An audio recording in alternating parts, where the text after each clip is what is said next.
नमस्कार। सूफी कहानियों की श्रृंखला में आज जिस कहानी को लेकर उपस्थित हुए हैं, ये कहानी है 3 साधुओं की, 3 फकीरों की, जो मक्का की यात्रा पर जा रहे हैं और अपने लगभग आखिरी पड़ाव में जाकर रुकते हैं। ये चूंकि उनका आखिरी पड़ाव है, तो उनके पास पैसे कौड़ी भी सब लगभग खत्म हो चुके हैं। थोड़े से पैसे हैं जिससे वो पास के गांव में जाकर कुछ खरीद के लाने की कोशिश करते हैं, तो वो कुछ ना पाके सिर्फ हलवा ही खरीद पाते हैं। वो मीठा हलवा जो आटे का, सूजी का बना होता है, तो उसे वो खरीद कर एक ले आते हैं। और चूंकि वो हलवा भी कम ही था, तो ऐसा नहीं हो सकता था कि तीनों में बांट लिया जाए और तीनों थोड़ा थोड़ा खा सकें। तो अब होता ये है कि ये तय करते हैं कि हम तीनों में जो सबसे ज्यादा श्रेष्ठ होगा, उसे ही ये हलवा खाने को मिलेगा। तो उनमें से एक जो थोड़ा बुजुर्ग होता है, वो तो तुरंत कहता है कि ये देखो, मैं कितना बड़ा धार्मिक व्यक्ति हूँ, मैंने कितने उपवास किए, कितनी प्रार्थनाएं की, और हम तीनों में यकीन मानो सबसे श्रेष्ठ मैं ही हूँ। परमात्मा ये हलवा मुझे ही देना पसंद करेगा। और उनमें से फिर वो दूसरा जो होता है, वो कहता है कि नहीं नहीं, तुम गलत फहमी में हो। माना कि तुमने बहुत उपवास किए, प्रार्थनाएं की, लेकिन इन उपवास और प्रार्थनाओं से किसी का क्या भला। जो कुछ किया तुमने अपने लिए किया, और अगर यही तुम जाके स्वर्ग में भी कर सकते हो। लेकिन मुझे देखो, मैं कितना विद्वान हूँ, मैं पंडित हूँ, और इस अज्ञान भरे जगत में मेरी कितनी आवश्यकता है। इनको अगर मैं सही और गलत नहीं बताऊंगा, इन्हें मैं विद्या का ज्ञान नहीं दूंगा, तो ये सब तो अंधेरों में ठोकरें ही खाते रहेंगे। तो इस हलवे पर अधिकार मेरा है, इसे मैं ही खाऊंगा। दोनों तीसरे की ओर देखने लगते हैं। तीसरा बेचारा सामान्य सा दिखने वाला व्यक्ति, वो कहता है कि मैं तो बहुत गरीब आदमी हूँ तुम्हारी तरह। मैंने ना ही इतनी सारी प्रार्थनाएं की, ना इतने उपवास किए, ना ही मैं कुछ पढ़ा लिखा व्यक्ति हूँ। तो मैं बस इतना जानता हूँ कि मैं तो एक सामान्य सा, गरीब सा, पापी व्यक्ति हूँ। और मैंने सुना है कि परमात्मा बड़ा करुणावान है। वो सबसे पहले अपने पापियों पर कृपा करता है, वहां से वो अपनी कृपा वृष्टि की शुरुआत करता है। तो मुझे तो विश्वास है कि परमात्मा मुझी को हलवा देना पसंद करेगा, क्योंकि वो करुणावान है, पतित पावन है। तीनों किसी निष्कर्ष पर पहुंचते नहीं दिखाई देते, तो अंततः वो आपस में सलाह करते हैं कि क्यों ना तीनों यूं ही सो जाएं और इस हलवे को रख दिया जाए। सुबह के नाश्ते में इसका हिसाब किताब होगा। रात जिसे जैसा सपना आएगा, उन सपनों की व्याख्या के अनुसार ही ये सिद्ध हो सकेगा कि कौन उस हलवे का हकदार है। तीनों सहमत हो जाते हैं, तीनों सो जाते हैं। और जब सुबह उठते हैं, तो जो कहता था कि मैंने बहुत प्रार्थनाएं की, मैंने बहुत उपवास किए, वो सबसे पहले कहता है कि मैंने सबसे उत्तम स्वप्न देखा है, सबसे प्यारा सपना देखा है, इसलिए हलवे पर अधिकार मेरा ही है।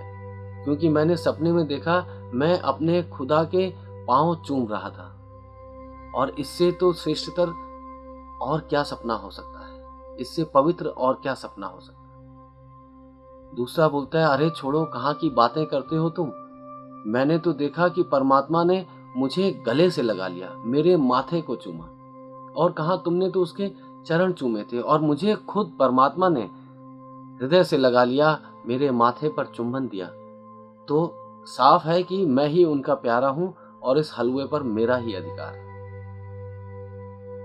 वो फिर तीसरे की ओर मुड़ते हैं, और तीसरा कहता है कि मैं तो क्या कहूँ, मैं तो पापी आदमी हूँ, मुझे इतने श्रेष्ठ सपने कहाँ आए।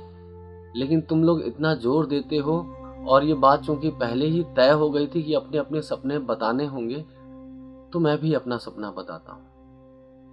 तो मैं जैसे ही रात सोया, एक झपकी लगी होगी कि मैंने देखा सपने में परमात्मा मेरा कान खींच रहा है, और मैं बिल्कुल बिलबिला के खड़ा हो गया। परमात्मा ने कहा, हे मूर्ख, तुम ये क्या कर रहे हो? ये तुम यहाँ सो रहे हो, तुम्हें भूख लगी है, चलो उठो, जाओ और वो हलवा खा लो। ये था मेरा सपना। बाकी बोलते हैं कि ये तो बेकार का सपना है तुम्हारा, ये क्या, जाओ हलवा खा लो। खैर मुझे परमात्मा ने गले लगाया था और मेरा माथा चूमा था, तो हलवा अब मैं ही खाऊंगा, जाओ हलवा ले आओ। तो वो तीसरा कहता है, कौन सा हलवा, कहाँ का हलवा? वो तो रात में जब परमात्मा ने मुझे आदेश दिया था, वो तो मैंने तभी खा लिया। तो ये थी छोटी सी कहानी। तो देखें, जीवन में हम भी कहीं बहुत ज्यादा ऊहा-पोह में तो नहीं लग गए हैं, दिमागी कसरतें तो नहीं करने लगे हैं, इतने ज्यादा सोच विचार करने लगे हों कि हमारे जीवन से हलवा ही निकल जाता हो। कभी हम इंतजार करते हो सुबह खाएंगे, कभी इंतजार करते हो शाम को खाएंगे। अभी तो कुछ सोच लें कि हम बड़े हैं, कितने बड़े हैं, हमारा यश कितना है, हमारे पास में कितनी प्रतिभा है, लोग मुझे कितना सम्मान देते हैं। इन्हीं सब विचारों में, इन्हीं सब के प्रयासों में कहीं अपना जीवन खो तो नहीं रहे। ऐसा तो नहीं हलवा कहीं दूर रखा है और परमात्मा तो यही कह रहा हो हमसे भी बार बार कि मूर्ख उठो और हलवा खा लो। इतना सहज है, इतना सरल है इस जीवन का आनंद ले लेना। लेकिन हम हैं कि हम सोचते रहते हैं, कभी अतीत में, कभी भविष्य में, ख्यालों में सुंदर सुंदर भविष्य बुनते रहते हैं। लेकिन आज जो हमारे पास में है वो थोड़ा सा हलवा ही सही, लेकिन आज की तृप्ति के लिए वो बहुत है। और जिस हिसाब से हमें भूख लगी है वो तो हमारे लिए जैसे अमृत का काम करेगा। लेकिन हम जीवन को तो देखते ही नहीं। हम अगर कुछ देखते हैं तो अपने पीछे गुजर चुके को देखते हैं, उस अंधेरे में टटोलने की कोशिश करते हैं कि क्या सही हुआ, क्या गलत हुआ, कहाँ मुझे क्या करना चाहिए था, कहाँ मैंने क्या कर दिया। या तो हम सोचते हैं भविष्य के उस स्वर्णिम जाल को बुनते रहते हैं, जहां पर एक एक ताना, एक एक बाना हम बिनते तो रहते हैं, लेकिन वो सिर्फ ख्याली पुलाव होता है। और ख्याली पुलाव ख्यालों में कितने ही अच्छे हों, लेकिन उनसे पेट नहीं भरा करता। पेट भरने के लिए तो हकीकतन का हलवा चाहिए, जो हमारा जीवन है। तो देखें, अपने जीवन को इस तरह बहुत ज्यादा बौद्धिक विलास में खो ना दें, बहुत ज्यादा सपनों में खो ना दें, अपने अतीत के अंधेरे में भटकते हुए उसे खो ना दें। क्योंकि वो अगर कहीं है तो वो आज यही है, हमारे हाथों में है, हमारी सांसों में है, हमारे हर एक कदम में है। तो मिले इन कदमों से, जिससे भी मिले प्रेम से मिले, जैसे कि हलवा खा के आए हो। ऐसे मिले कि जैसे उसकी मिठास अभी भी हमारे कंठ पे हो। ऐसे मिले कि उसकी खुशबू हमारे चारों तरफ से सदैव उड़ रही है।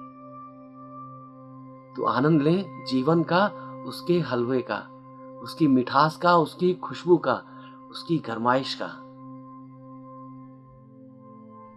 और आप देखेंगे कि जीवन अलौकिक आनंद से भरने लगता है, शिकायतें दूर होने लगती हैं।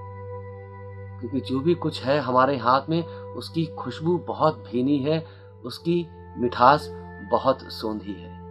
तो आनंद लें, यूं ही दूसरे की अंजलियों को देख देख कर अपनी अंजलि में भरे जीवन को भुलाएं नहीं, बिसराएं नहीं। जाग जाएं, अपने हाथ में बहुत है, पूरा जीवन बरस रहा है। पूरा जीवन अपने अंतरिम उल्लास में, अपनी अद्वितीय आभा के साथ में हमें आज अभी इसी क्षण उपलब्ध है। तो आनंद मनाएं इस उपलब्धता का, इस जीवंतता का, इस उत्सव का। नमस्कार।